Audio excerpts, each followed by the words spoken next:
Hello बच्चों। तो मेरा नाम है सौरभ, है ना। तो मैं आपका सौरभ सर आज आपको पढ़ाऊंगा क्या, इलिप्स के बारे में। हम लोग ने लास्ट टर्म पे क्या करा था, कंप्लीट कर लिया था पैराबोला। तो आज मैं आपको बताऊंगा इलिप्स का बेसिक। इलिप्स के बेसिक पे हम लोग बात करेंगे सबसे पहले। तो टॉपिक अपना लिख लेते हैं हम। टॉपिक है हमारा इलिप्स। क्या है?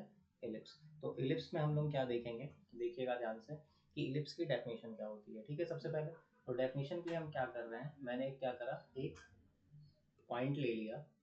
ये पी हमारा वेरिएबल पॉइंट मैंने ले लिया, और एक मैंने पॉइंट ले लिया फिक्स पॉइंट है, ये हमारा एस। क्या है हमारा एक फिक्स पॉइंट एस। और एक मैंने फिक्स लाइन ले ली जो कि क्या है हमारी एल है। क्या है? एल है। तो अब होगा क्या, इस पी का जो वेरिएबल पॉइंट है, इसका जो फिक्स पॉइंट है, इससे जो डिस्टेंस होगा पी एस। क्या होगा डिस्टेंस? पी एस होगा। और इस लाइन से अगर हम इसका डिस्टेंस मेजर करें, तो लेट सपोज ये लाइन पर हमने एक पॉइंट एम लिया, तो इसका जो डिस्टेंस हो जाएगा परपेंडिकुलर डिस्टेंस, वो क्या हो जाएगा, पीएम हो जाएगा। अब अगर इन दोनों डिस्टेंस का अगर हम रेशियो ले लें, किसका, पीएस और पीएम का, और ये रेशियो हमारा क्या हो, ई के इक्वल आए, और जो ई है हमारा यहाँ पर, इसकी वैल्यू क्या हो, एक से छोटी हो। ठीक है। तो इस केस में हमारे पास क्या होगा, जो लोकस आएगा पी का, इसको हम बोलेंगे क्या, इलिप्स। क्या बोलेंगे, पी का जो लोकस होगा हमारा, वो क्या होगा, इलिप्स होगा। तो यहाँ से हमारे पास डेफिनेशन निकल कर आती है इलिप्स की, वो क्या होती है कि if ratio of distance of a point to a fix point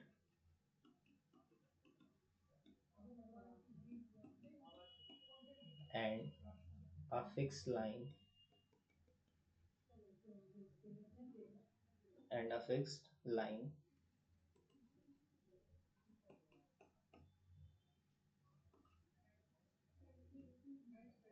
is less than 1, then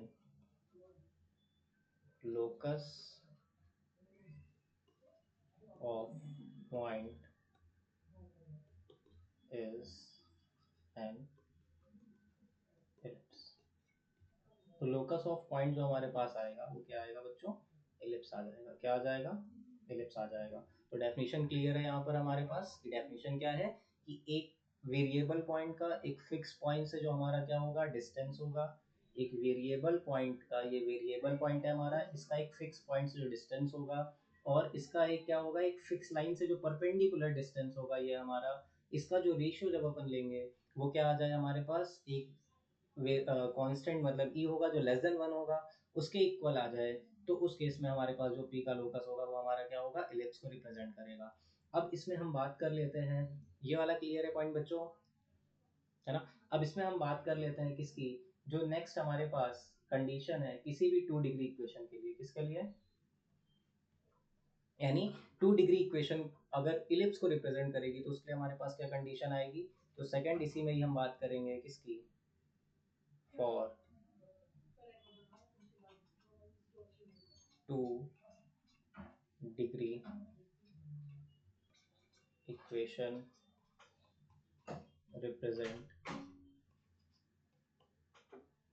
N ellipse, represent two ellipse.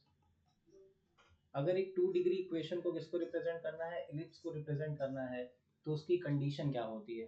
ठीक है, क्योंकि इसके भी क्वेश्चंस कई बार एग्जाम में पूछ लिए जाते हैं, डायरेक्ट यूज ना होकर के बीच के क्वेश्चंस में यूज होता है, तो अपन इसको भी देखते हुए चलते हैं कि इसकी कंडीशन क्या होती है। तो अगर हम जो हम लोगों ने स्टार्टिंग में पढ़ा था, डिटर्मिनेंट जो हमारे पास आता है एक 2 डिग्री इक्वेशन का, जब उसकी value not equal to zero होती है, मतलब जब हम क्या करेंगे, उस 2 डिग्री जो इक्वेशन आती है उसका डिटर्मिनेंट जो वैल्यू कैलकुलेट करते थे अपन, अगर वो नॉट इक्वल्स टू जीरो आ रहा है, और 2 डिग्री इक्वेशन जो में हमारे पास एच बी होता था, याद करो, a x square plus 2 hxy plus b y square plus 2 gx plus 2 y plus c equals to zero, ये हमारी क्या होती थी, 2 डिग्री इक्वेशन होती थी। इसमें जो हमारे पास एच आता था और क्या आता था, ए और बी आते थे। तो जब एच स्क्वायर की वैल्यू अपन ने देखा और ए बी की वैल्यू कैलकुलेट करी, तो उसके बीच में जो रिलेशन है वो कुछ ऐसा है कि एच स्क्वायर की वैल्यू ए बी से लेस देन है, या इसको अपन ऐसे भी बोल सकते हैं कि जो h square minus a b है, ये वैल्यू लेस देन जीरो है। ठीक है, छोटी है उससे। तो उस केस में हमारे पास जो इक्वेशन होगी 2 डिग्री की, वो किसको रिप्रेजेंट करेगी, इलिप्स को रिप्रेजेंट करेगी। ठीक है, ये वाला पॉइंट क्लियर है। चलो अब इसी में ही हम लोग आगे देखते हैं क्या, स्टैंडर्ड इक्वेशन ऑफ एलिप्स। क्या देखते हैं अपन आगे इसी में, स्टैंडर्ड इक्वेशन ऑफ एलिप्स, और कुछ जो बेसिक टर्मिनोलॉजी है इससे रिलेटेड उसके बारे में देखेंगे। ठीक है, तो स्टैंडर्ड इक्वेशन अपन देखेंगे क्या, स्टैंडर्ड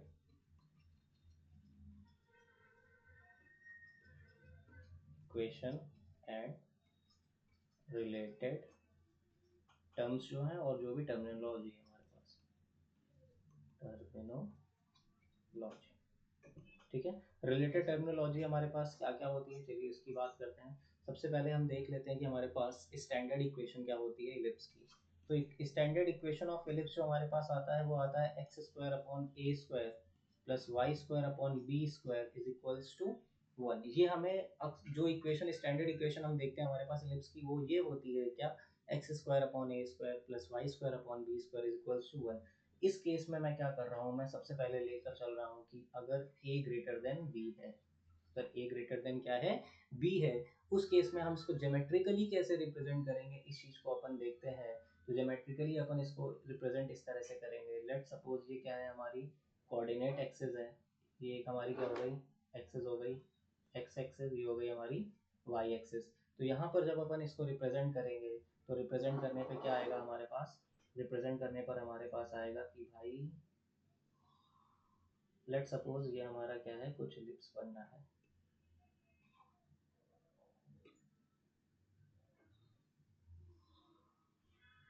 ठीक है, ये हमारा कोई एक इलिप्स बन रहा है।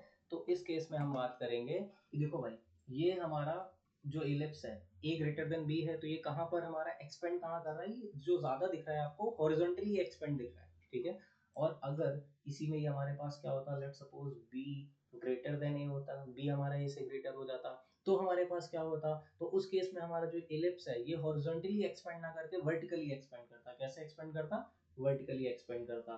तो आप क्या करना, इसी इलिप्स को क्या करना, वर्टिकली एक्सपेंड कर देना। कैसे करोगे देखो, उसको भी देख लेते हैं। ठीक है, तो अगर ये हमारे पास क्या है, कोऑर्डिनेट एक्सिस है, ये एक्स ये वाई, तो जो अब हमारा इलिप्स है वो एक्सपेंड कैसे करेगा, तो ये हमें दिख रहा है कि ये कहाँ पर ज्यादा एक्सपेंड कर रहा है, वाई में ज्यादा एक्सपेंड कर रहा है। किस में एक्सपेंड कर रहा है हमारा, वाई में ज्यादा एक्सपेंड कर रहा है। ठीक है, एक्स में उतना एक्सपेंड नहीं कर रहा है जितना करना चाहिए, वाई में ज्यादा कर रहा है। तो इसको हम क्या बोलेंगे, ये हमारा कब मिलेगा, जब बी की वैल्यू क्या होगी, ए से ग्रेटर देन होगी। ठीक है, अब इसी में ही हम देखते हैं एक जो इंपॉर्टेंट चीज है इसके बाद, वो है इसेंट्रिसिटी। क्या है इसी में ही हमारे पास, फोर्थ पॉइंट हमारा है इसेंट्रिसिटी।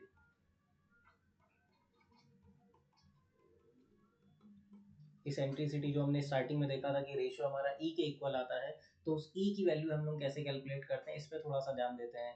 तो जो हमारे पास ई की वैल्यू आती है वो एक्चुअली में हमारे पास क्या आती है, e square is equals to हमारा होता है 1 minus b square upon a square होता है। क्या होता है, e square is equals to 1 minus b square upon a square होता है। तो यहाँ पर अगर हम बात करेंगे कि भाई जो ई मैंने बोला था लेस देन 1 होता है, तो देखो कैसे लेस देन 1 होगा, अगर हमारे पास ए क्या है, ग्रेटर देन है बी से, तो ये B square upon a square 1 से छोटा हो गया, और 1 से अगर हम किसी छोटी वैल्यू को माइनस करेंगे तो वो भी 1 से और छोटी हो गई। तो ई की जो वैल्यू आपके पास आई वो ओवरऑल क्या आई, 1 से छोटी आ गई। इसी को लिखने का एक और तरीका हमारे पास होता है क्या, b square is equals to a square 1 minus a square. कई बार हम लोग क्या करते हैं, जो हमारा इसेंट्रिसिटी है उसको निकालने के लिए कई बार ये वाले फॉर्मूले का भी यूज करते हैं हम लोग, है ना, और कई बार ये वाले फॉर्मूले का भी यूज करते हैं। ठीक है, तो अब ये दो आपको याद रखने हैं। ठीक है, कि क्योंकि ये कई जगह पे यूज होंगे। अब हम क्या करते हैं, एक फिगर बनाते हैं इलिप्स का, और उससे जितनी भी टर्मिनोलॉजी हमारे पास देखने को मिलती है वो उसी एक फिगर से देखते हैं अपन, है ना। तो देखते हैं चलिए उसके बारे में नेक्स्ट है। चलो देखो, एक फिगर मैं बनाने जा रहा हूँ, उसको ध्यान से देखिएगा।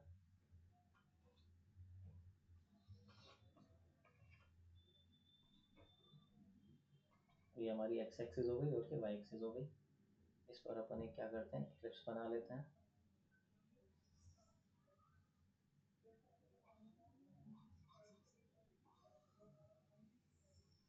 ठीक है, ये हमारा एक एलिप्स हो गया इसमें।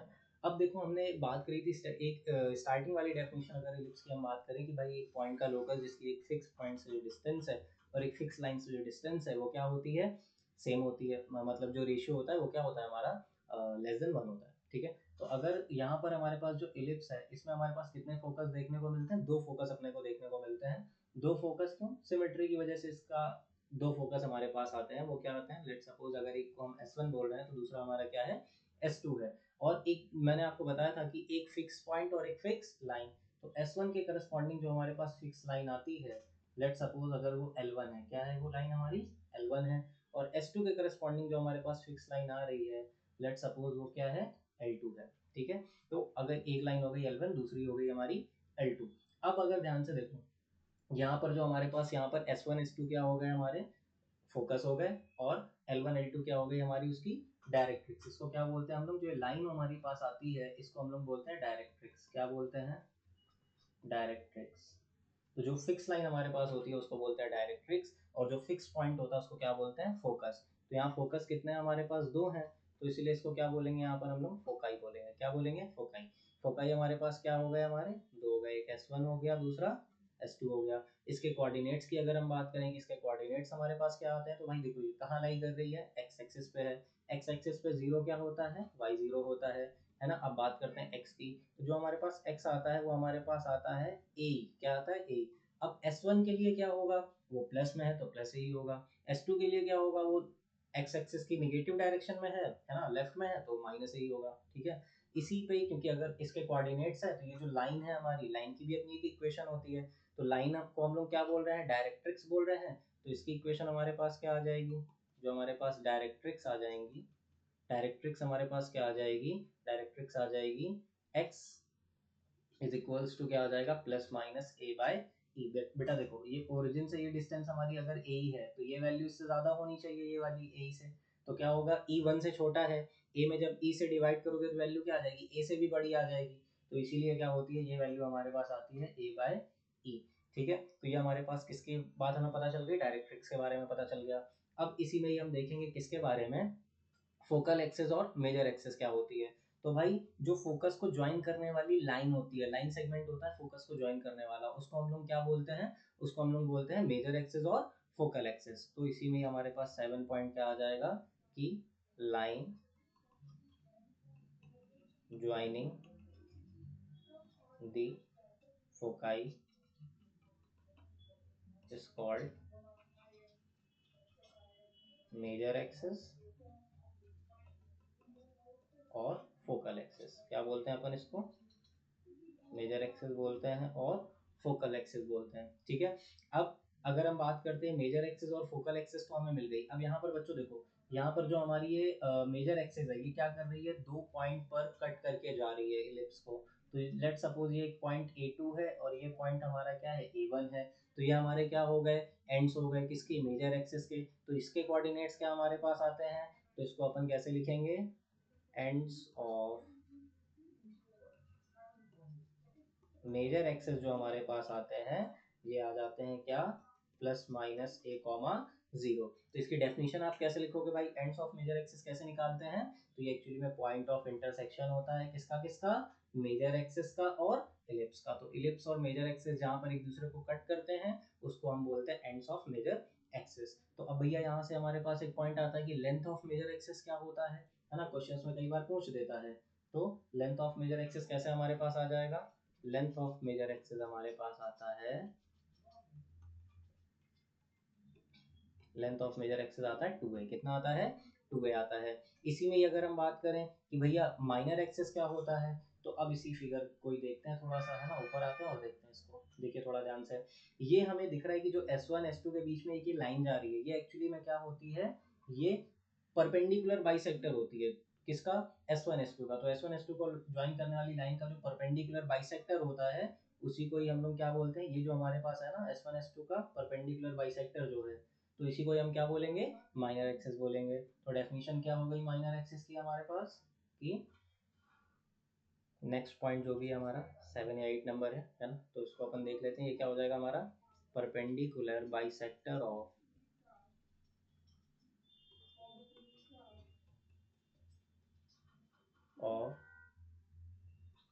Foci is called minor axis. क्या बोलते हैं इसको, माइनर एक्सिस बोलते हैं।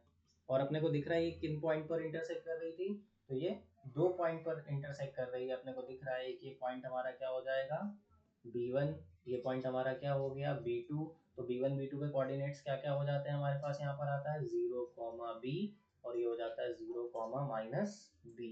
तो हमारे पास जो यहाँ से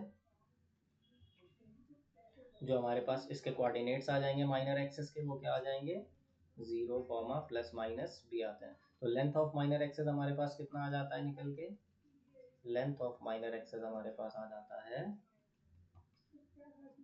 2b के इक्वल आ जाता है। ठीक है, किसके इक्वल आ जाता है 2b के इक्वल आ जाता है। अब इसमें हम लोग क्या कर लेते हैं, इक्वेशन कर लेते हैं जिसमें हमें क्या दिया होगा, लेंथ ऑफ मेजर एक्सिस दिया होगा और लेंथ ऑफ माइनर एक्सिस दिया होगा। उससे अपने को क्या करना होगा, इक्वेशन ऑफ एलिप्स फाइंड करना होगा।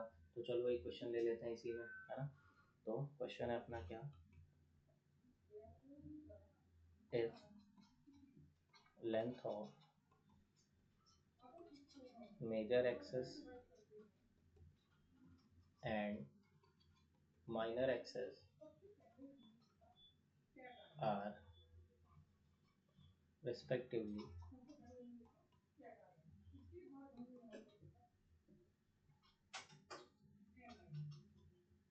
are respectively 8, respectively 10 and 8, 10 centimeter and 8 centimeter, then calculate equation of ellipse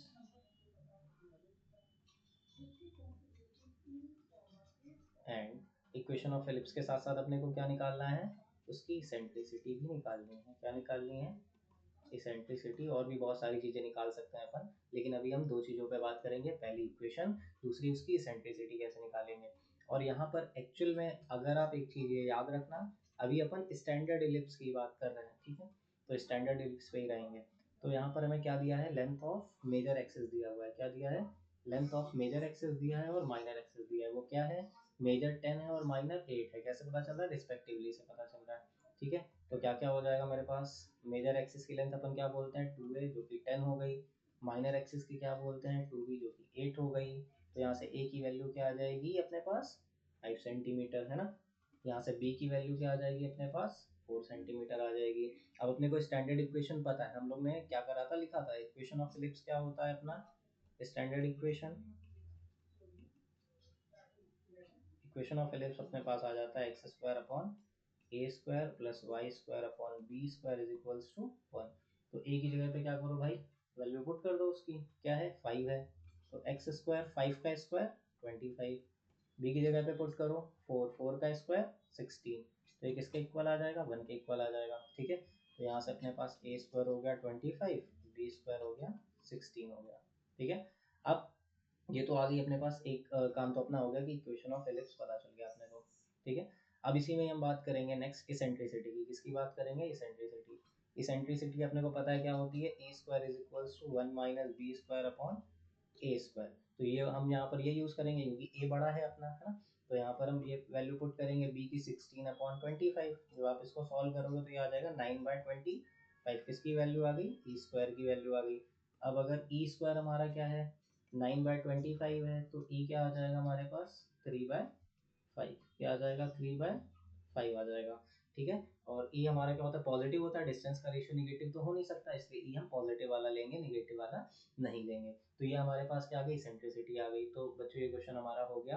अब जो इसका बचा हुआ पार्ट है, बाकी क्या बाकी है अपने पास, फोकल डिस्टेंस बाकी है ना। इसके बाद फोकल डिस्टेंस का कॉन्सेप्ट आता है, ये हम लोग क्या करेंगे नेक्स्ट टर्म पे नेक्स्ट क्लास में करेंगे, उससे रिलेटेड चीज़ें। ठीक है, थैंक यू बच्चों, चलिए मिलते हैं अपन नेक्स्ट क्लास में।